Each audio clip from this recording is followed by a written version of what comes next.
All right, welcome everyone to today's webinar. We're excited to have you join us for this topic. This is the third session in our Donor Upgrade Masterclass. So if you have joined us for some previous ones, welcome back. If this is your first time joining us, welcome.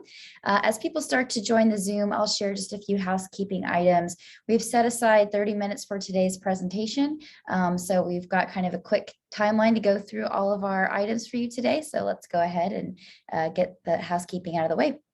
Today's webinar is being recorded. If you have to drop early or have a colleague who wanted to join, we'll be sending the recording to your inbox within 24 hours.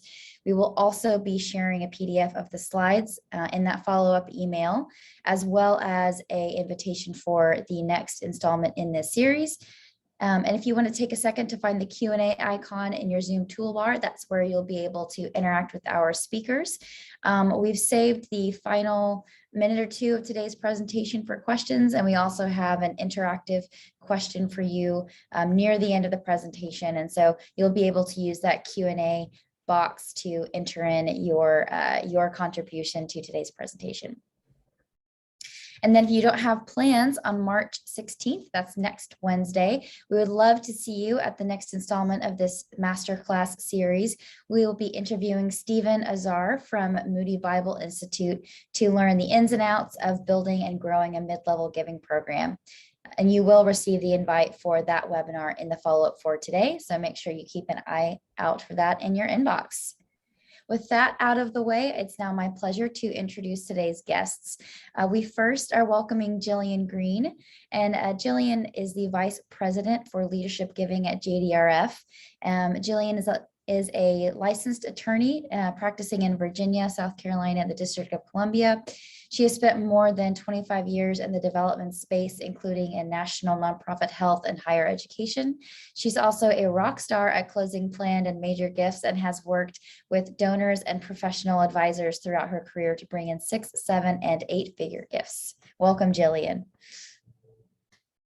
We also are joined once again by our own Kristen Priest, and Kristen serves as the Vice President of Client Solutions here at Pursuant and GivingDNA. With over 15 years experience as a consultant, coach, and fundraiser, Kristen has partnered with diverse nonprofit organizations, including healthcare, secondary and higher education, institutions, and faith-based ministries to strengthen their fundraising programs and advance their mission.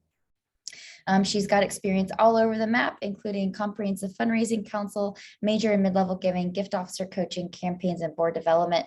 And so both these ladies have an awesome lineup for you today, and I'm excited to kick things over to Kristen. Thanks, Leah. So we thought it made sense. Let's start this afternoon's conversation highlighting a couple of the big trends that we saw in major and planned giving over the last couple of years, in particular ones that we think are going to continue to carry forward into the next year. We're seeing that reemergence of the mega donors. Part of why we had such a strong fourth quarter last year, if you've seen some of those early numbers, is that we saw those major mega donors come back and make those huge gifts. But we've really kind of experienced that over the last couple years. We're seeing it play out in those mega ways, the Chronicle Philanthropy headline article ways, but also in slightly less mega ways across the board at organizations. Their major donors are coming to them, making these transformational gifts to partner with them over the last couple years. We're continuing to see that spike in donor advised funds and planned giving throughout the pandemic. We felt this strong calling. We desperately wanted to do good, but with anxiety around job security, the stock market, some of those things, those donor advised funds or gifts through planned giving vehicles became more and more appealing as a way to do good in the world with perhaps less comfort in spending that disposable income. We also just frankly, over the last couple of years became more aware and had conversations about mortality and began thinking about legacy in more prominent ways. We're seeing shorter cultivation periods around both major and planned giving. In part, I think it is because over the last couple of years, donors wanted to and began to align themselves with us. There was almost this move where major donors would self-upgrade. Donors would move up to that next giving level because they felt urgently called to be a part of this and to stand in the crisis with us. I also think a secondary piece that helped drive these shorter cultivation periods is that, frankly, we weren't able to meet face to face. We were forced to schedule those Zoom phone calls, the things that weren't quite as comfortable to us maybe, but forced us to have perhaps more strategic conversations and to schedule those things a little bit more quickly. And finally, we redefined community, both in our personal lives as well as in the nonprofit space. We couldn't just think about community geographically or bound by our walk donors or our event donors. And this last trend in particular is one that we're going to unpack with Gillian over our conversation. So with that, Gillian, let's jump into it. Going into the pandemic, you had a pretty well-oiled major and planned gifts program. Talk a little bit about the challenge you and the JDRF team faced as, like so many organizations, you had to rethink how to deliver meaningful experiences to these donors outside the tried and true, and how to talk to them, how to communicate with them. What were some of the struggles you were facing? Gosh, I think probably not dissimilar to what so many organizations were struggling with at the time. It was, what do we say? How much do we disclose? You are panicking as an organization yourself because there was so much that was impacted. How do we have to restructure our staffing? How are we going to meet our goals? We were 3 months away from the end of our fiscal year when all travel was shut down. And so we were really in this mode of, what do we do? And I kind of went back to some advice that I had from someone I worked with long ago, and he was incredibly successful. And I was like, how are you so successful in major gift plan giving fundraising? And he said, Gillian, if you're going to be successful in life or in fundraising, you got to bring people from a handshake to a hug. And it really resonated with me because if you think about it, you shake hands with people that you do business with or that are transactions, but you hug people that you care about and that are important to you. And it's the same with an organization. You want people to really hug the organization. And so in those relationships that you have with people you hug, you are honest, you're transparent, you're authentic, and you care about the other person. And so we just really grounded ourselves because we were grappling. Do we ask? Do we not ask? I said, how about we ask people how they're doing first? And so we started with the Marcom team to draft scripts for emails, scripts for phone calls, ideas of questions, frequently asked questions that may come up in a conversation with someone during this time that we shared out with the entire organization, our volunteer leadership, our senior leadership, our affiliates and chapters, just so everyone felt comfortable in a super uncomfortable time opening a dialogue with different individuals. And they naturally went from, we're doing okay, how's JDRF? And we just were honest, like we are good. We plan to be fiscally responsible. We don't know how long the pandemic will last, and we want to ensure that our mission moves forward. So we are going to need to really double down the funding. And that just transparency and authenticity really led to, I want to give and how can I help? And so that for us really tipped the scale to, we have to ask. People want to help. So how do we organize this in a way that can be meaningful for the donors and for the organization?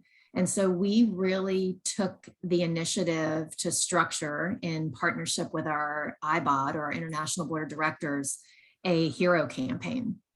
And the idea of the hero campaign was that there were individuals at the very top of our donor pyramid who felt comfortable and commanded themselves to make a significant gift to the organization. And so at a time where we weren't sure if we would hit our goal, we had 100% of our International Board of Director members make a gift to the organization. Then they basically created a phone tree out to say, there's others we need to ask, and I'm going to help you do that. So we partnered up our volunteers to people they knew who were nearest and dearest to the organization to make a significant gift. And so when we saw attrition in the number and size of gifts in our lower end of the pyramid, we had double-digit growth over the past 2 years in the $100,000 category and the $1 million category, because people wanted to lean in and help in that really meaningful way. Great. So let's talk a little bit more about kind of the decision to ask. You talked about a bit of this. Talk a little bit about kind of internally what that looked like. You referenced leaning on other folks, other departments. Tell me a little bit about kind of how that all played out. Yeah, it was really all hands on deck. And I think one of the things that was such a strength for JDRF is the strength of our community. We have donors and volunteers who want to help, who can help, who have access to different networks than we do. And so it was really this self-identification. People were emailing us and calling us saying, how can I help? Let's get organized. Our global mission board, which is a real powerhouse of long and strong volunteers who will pick up the phone, send emails, make outreach. They adopted the scripts and the frequently asked questions, and they just started to send emails, check on people, ask the chapters to send them lists of individuals for the upcoming galas that they really needed to hear from. And so it just was, from our Marcom folks to our senior staff leadership to our volunteers in the chapters and our IBOD, stepped up and stepped in in really authentic ways, just to say the organization needs us. And we had, volunteers who hadn't engaged with us for 20 years say, I remember when we stepped in during the financial crisis of 2009 and we helped push JDRF forward. We're going to do it again.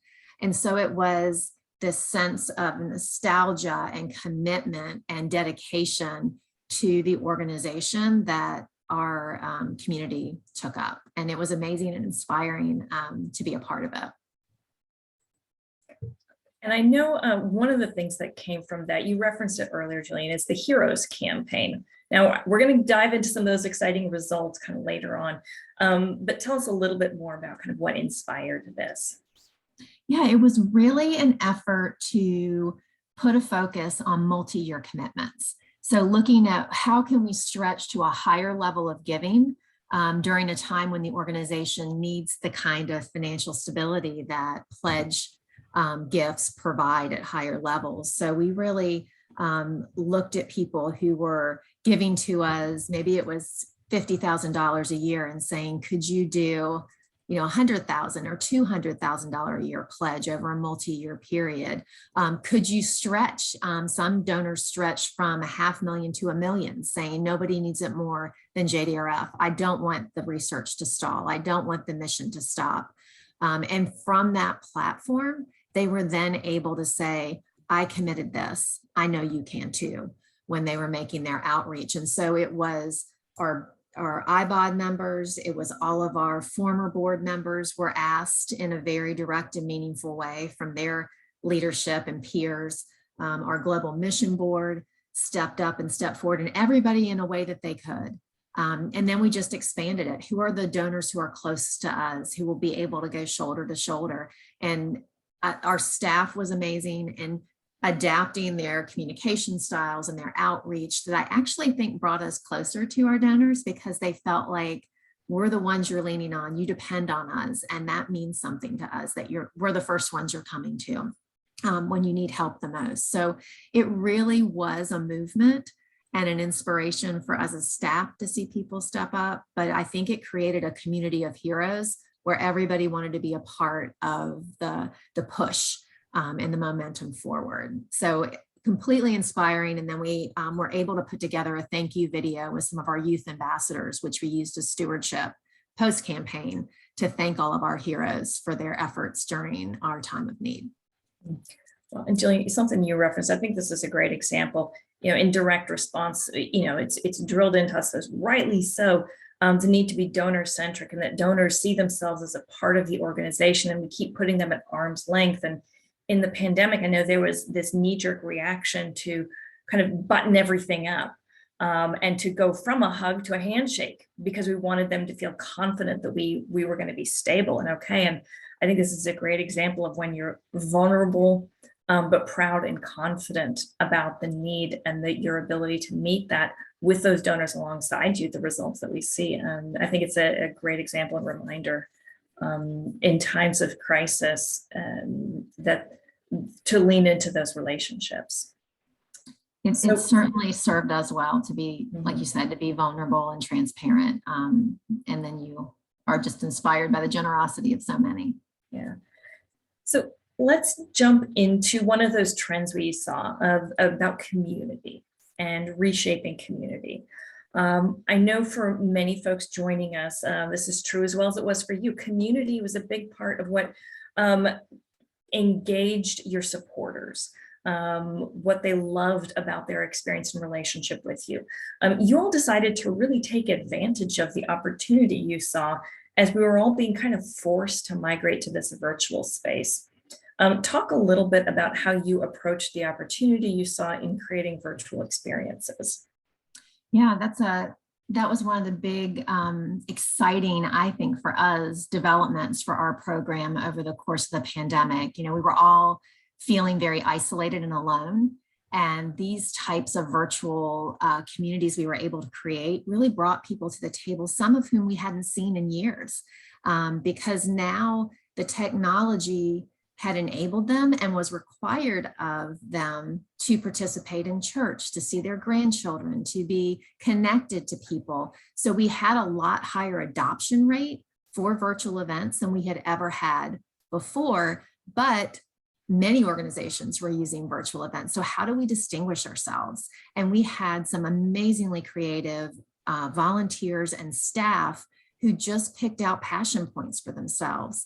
And we didn't have to be bound by geography, because if it was virtual and we were going to send a goodie box to folks down the street, we could send it across the country. We could start to pepper ourselves in communities and connect people in communities that never would have attended the same walk or gala or tea. And we were just amazed when we turned the cameras on for our virtual tea to see a mother-daughter in this wonderful tea hat and all their treats out on the table and just enjoying being together with people who had shared interests and hearing about research that was changing their lives and other people's lives, and knowing that another donor on the other side of the country sent them this special gift and hoped that it would make their day and connect them with the organization, and then have a lasting relationship, sending emails. They weren't all broadcast communities. Some were communities of 20 people, some 10. How do we create something that's intimate enough that you feel like you're in the room and you can have a conversation and dialogue?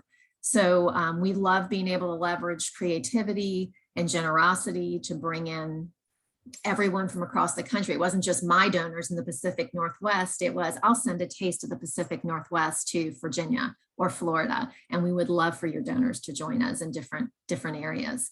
And then perhaps one of the most surprising and even kind of challenged our thoughts as fundraisers was our $1 million community. So we tried to segment our database not only on mission interest, but on capacity and interest. So if someone was, a CEO of a business and they played golf and they had the capacity to give us a large gift, could we bring them together as we started to reemerge from the pandemic in small, intimate groups? So it's not a large gathering with a lot of risk associated with it, but be really clear about what our expectations were. So we had donors step forward to say, I will host at this very exclusive golf club, 10 people, but I want them to be really clear that when they're here, we're going to ask them to join me in the commitment to the organization. And we held our breaths and bit our nails and thought, gosh, I hope we get somebody to come to the event. And we had so many people respond favorably. Some people saying, I want to come, but I can't give my gift for another 3 months. Can I still come if you get the $1 million later after the event? And we thought, sure, we can stretch the rules for that. It was amazing and inspiring to hear people not only respond to the ask, but really want to crack that door open and be a part of that group. So what started as one event for us will likely and has led to multiple events going forward. Wonderful. That's so exciting. Which brings me, I think, to my next question, which is reflecting on all of this and everything you navigated. Talk through some of the outcomes, both kind of the monetary, the exciting piece that we all kind of focus on, but also some of those perhaps less expected benefits that you're finding coming out of this. Yeah, I think for the Heroes campaign in particular, I was just astonished at the generosity that followed that campaign, which was really only 3 months from the time we realized we were going to launch it to the end of our fiscal year. And we raised $15 million in outright and pledged major gift commitments in 3 months.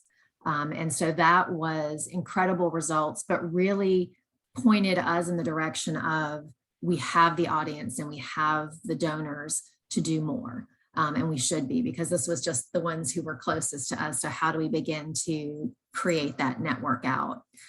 We reach more Plan Giving prospects than ever before because of the demographic of our Plan Giving donor. Oftentimes we can't get them to drive out to a gala or to an event, that they don't participate as heavily in in-person events. And what we found is they were hungry for the content. They were showing up for content. We had a women's planning group. We had a former, board member group. We had specialty areas of planning for retirement, planning for your grandchildren, just helping to drive engagement in different ways. And the attendance was amazing. So for us, the outcome was this can't just be a pandemic need. We need to make sure we have continuing content for this audience going forward. But it also really put the burden on us to better categorize our data. You have to capture it and then be able to pull it back out and segment it in a meaningful way so that you can make these very personalized offerings to your best and highest value donors. Wonderful. So with this, I'd like to take a little bit of a left in all of this. I want to now peel back the curtain just a little bit. Talk us through some of the shifts and challenges that you faced internally. Organizations across the board, we had to, I think, pivot and responsive, and it felt like every month there was a new hurdle or a new opportunity that we didn't have to think about just engaging the donor, but equipping and managing as a staff. Talk a little bit about kind of organizationally, internally, what that process was like for you all. Yeah, I mean, I think, and I'm sure this is not dissimilar to many, you really had to develop in some cases or lean into a very different set of skills in the pandemic. For fundraisers that are relational based, you're used to being in person, having coffee, sitting across the table from someone and building that relationship. And I think what we really had to look at as fundraisers is how do we create that very familiar environment on a virtual platform. And so, I just was impressed with what some of our staff did you became almost more familiar with people because you're in their homes now and you're with them when their kids are, home from school and what they're dealing with personally. And people were just a lot more open and giving in those virtual environments than we thought. But there were some staff that were really challenged by that. Like, I've been fundraising for a long time and I have to be in front of people. Like, I cannot build these relationships just on a cold call. And so there were some people that didn't make that turn, some people that made that turn in such an innovative and inspiring way that they became a leader in the space and really shared their innovation and their expertise with others. So I think that was really eye-opening for us, and that we needed to train staff to a different skill set and how do we help stand people up in that way. And then from a management perspective, like, you got to throw all those criteria that you used to measure at such a high regard, like how many in-person meetings are you having, and really lean into, are they strategic conversations? So are you having a meaningful dialogue on the phone that moves them to the next level? I had donors texting me with higher frequency because that's a more familiar way to be connected with people. So really making sure that you are being responsive, because each of those platforms requires a different level of response. When someone texts you, they want a quick response, right? That's why they're reaching out to you through that platform versus an email, versus a letter, versus a phone call. And so I think it was just adapting ourselves and being very cognizant of what people's expectations were, and still will be, because I don't think we'll snap back like a rubber band, right? We're going to still carry some of this skill set and requirements and donor demands with us moving forward. You know, Gillian, I love what you're saying. And as a proud introvert, I always think introverts can make some of the best major gift officers. And too often we look for the bubbly, the outgoing, the people person. And I think, as you said, we're going to have some kind of a hybrid experience now moving forward. And so I'm excited for us introverts of the world who can bring those skill sets forward where, yeah, we do have to think more strategically. There's more thought, you plan out a Zoom meeting versus perhaps the default that I fell into as a gift officer, just grabbing lunch and chit chatting. And then the very end, and I'm like, oh yeah, now I got to go back to kind of the purpose of the visit. So I'm excited about what this may mean, even just for expanding the professionals that may think about or grow into this space. But so as we think about this and the lessons learned, if you will, Blackbaud just completed a study that underscores the need to continue to equip ourselves and to think about how to have virtual experiences. The study asked donors of all age types, do you want virtual only, in person only, a mix? And of course, the response was all over the board.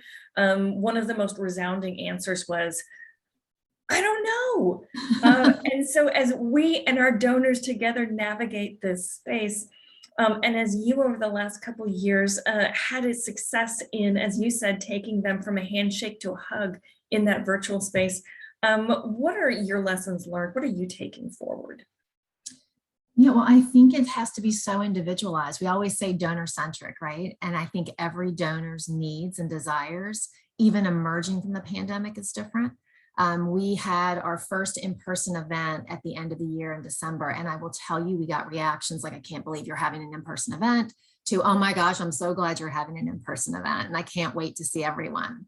And so I think part of it is just being able to be flexible and offer what those donors are interested in. So for our in-person event, we had it in person. It was smaller, so we had to cap the number of folks who could attend. We had precautions in place, but we also live streamed. And we had an online content that people who didn't feel comfortable going could access, recorded some of the sessions so they could have that opportunity, reserve time to meet with them afterwards with the researcher if they wanted to ask questions. So I think it really is, there is no one size fits all. I think because there is so much uncertainty sometimes in what information people have and how they want to approach the meeting in person or not, you've got to be able to offer both and make it meaningful in both platforms. And so that's really what I think we're taking away, that and just that we have to help each other through difficult times. And sometimes that's related to a diagnosis and a mission point within your organization. And sometimes it's a worldwide pandemic, but at the heart of it, it really is about taking people from that handshake to a hug, being authentic and caring about those that you interact with. Wonderful. So now we'd like to kind of turn this over to the group, to the folks that are joining us. Right in that chat feature, what have been your biggest lessons learned, or what are your takeaways as you're navigating the last 2 years? What are you taking with you? And we'll give folks a minute to drop those in. While you're doing that, I'll share mine. For me, one of the pieces, and it's something we already know, the importance of identifying our major and planned giving prospects in our data and learning both their why and I think how, I might add. And I think, Gillian, your example articulates that, explains that very well. Understanding why they're connected to us, understanding how they identify, what's the relationship? Is it, how do they shape community? What does community mean to them in relationship to us?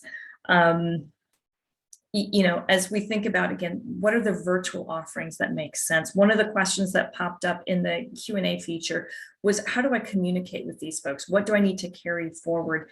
And I think this underscores that.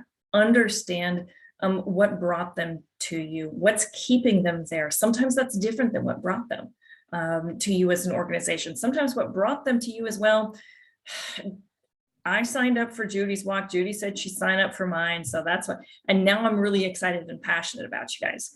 I don't like doing the walk activity anymore. I'm still freaked out about the, in-person stuff, but man, if I could hear about the research, that's where I call it the squishy center. Where's their squishy center as it relates to you as an organization? Where's their heart and fire and passion? And finding that within your data.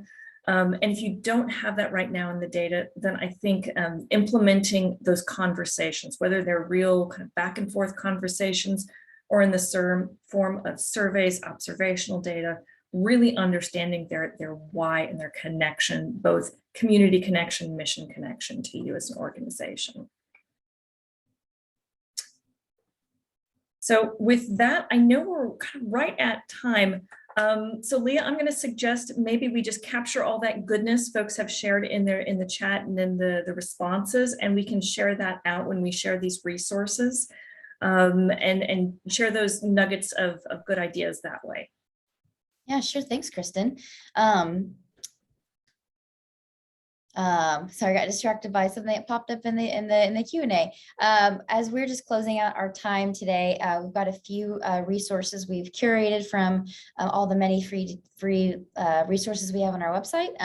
These are some that are related to powerful questions when you're speaking with major donor prospects. It's been one of our most popular resources of the last year or two, as well as some centered around mid-level giving. A lot of the same takeaways from mid-level giving can be applied at the major giving level as well, especially as those people are filling your pipeline for major giving. And then, of course, if you have any additional questions for Kristen or Gillian, you can feel free to go ahead and drop those in the Q&A or drop us an email. And you can just email Kristen at kristen.priest@pursuant.com or fill out any of the forms on our site and we can get back to you. Thank you everyone who took some time out of your day to join us. We look forward to connecting with you in future webinars. And thank you again, Gillian and Kristen, for presenting today. Thank you so much.